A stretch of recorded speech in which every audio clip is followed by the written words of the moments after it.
Selama ini, Arya Saloka memang merupakan publik figur yang jarang mengumbar keharmonisan rumah tangga karena menurutnya hal itu adalah privasi.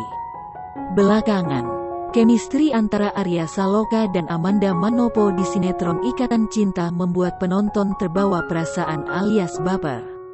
Rumah tangga selama ini adem ayem. Putri N pun kena imbas dari popularitas sang suami.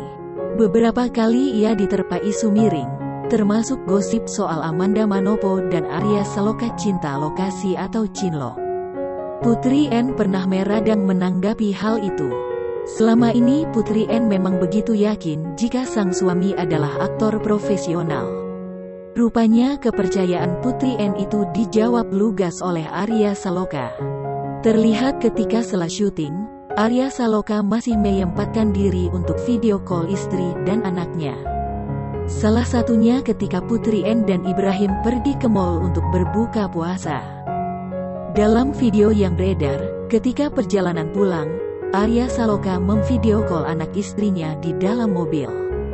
Dengan senyum penuh perhatian Arya Saloka menyapa Putri N dan Ibrahim.